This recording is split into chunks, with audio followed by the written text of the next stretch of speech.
Hello बच्चों, let's start the question. देखिए, question में हमसे कहा जा रहा है find the equations of the hyperbola satisfying the given conditions. Foci at ±3√5,0, the latus rectum is of length 8। अब देखिए, यहाँ से हम लोग क्या देख सकते हैं, फोकाई जो है हमारा वो एक्स एक्सिस पे है। अब देखिए, फोकाई अगर एक्स एक्सिस पे है तो फिर हम लोग क्या बोल सकते हैं, the hyperbola will also be along x axis. The hyperbola will also be along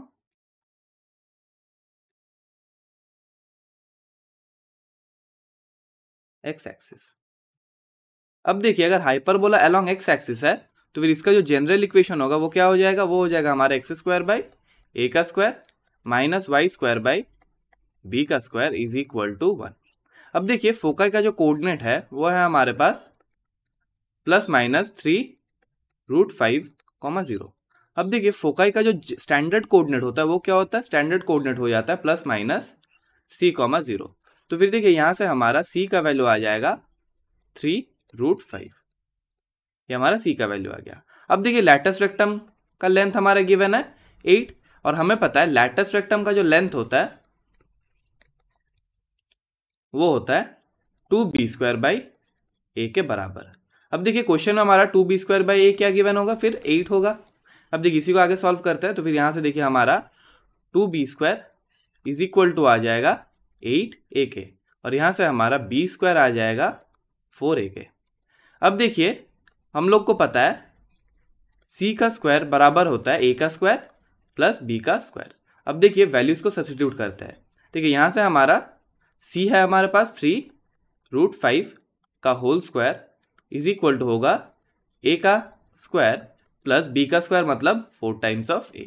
अब देखिए, इसी को आगे सॉल्व करते हैं तो देखिए, यहाँ से हमारा क्या आ जाएगा, 3√5 का होल स्क्वायर हो जाएगा हमारा 45 इज इक्वल टू देखिए a² प्लस 4a।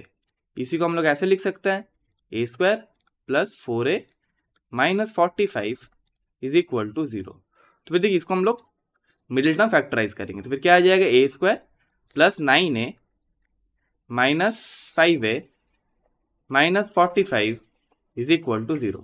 यहाँ से देखिए क्या आ जाएगा, a को कॉमन लेते तो a इंटू a प्लस 9 और यहाँ से माइनस 5 कॉमन लेते तो ये क्या आ जाएगा, a plus 9 is equal to 0। तो फिर यहाँ से देखिए क्या आ जाएगा, a minus 5 into a plus 9 is equal to 0। अब देखिए, यहाँ से a का दो वैल्यूज आ रहा है, एक आ रहा है हमारा a इक्वल्स टू 5 और एक आ रहा है हमारा a इक्वल्स टू माइनस 9। अब देखिए, हमें पता है a, b और c these all are positive quantities। तो फिर a cannot be negative। तो फिर यहां से देखिए, जो हमारा वैल्यू आया था a इक्वल्स टू माइनस 9, ये नहीं हो सकता, this is not the value because ये a नेगेटिव है।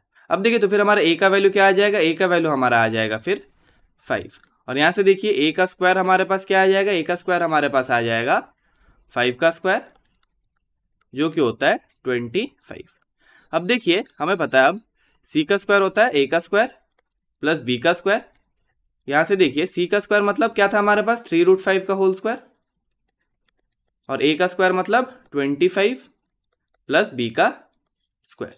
यहाँ से देखिए हमारा क्या आ जाएगा, 3√5 का होल स्क्वायर मतलब 45 इज इक्वल टू आ जाएगा 25 प्लस b का स्क्वायर। यहाँ से देखिए b का स्क्वायर जो आएगा हमारा वो हो जाएगा 45 minus 25, this will imply b² is equal to 20। अब देखिए, हमारा जो इक्वेशन था वो क्या था, x² बाई a का square minus y² by b का स्क्वायर इज इक्वल टू 1। अब देखिए, वैल्यूज को सब्स्टिट्यूट करते हैं तो फिर क्या है, देखिए यहाँ से आ जाएगा हमारा x² बाई a का स्क्वायर मतलब यहाँ से देख लेते हैं, देखिए a का स्क्वायर था हमारे पास 5 का स्क्वायर जो कि 25, तो फिर ये हो जाएगा हमारा 25 माइनस y² बाई b का स्क्वायर था हमारे पास 20 is equal to 1। This will be our final answer. Hope you understood the question well. Thank you.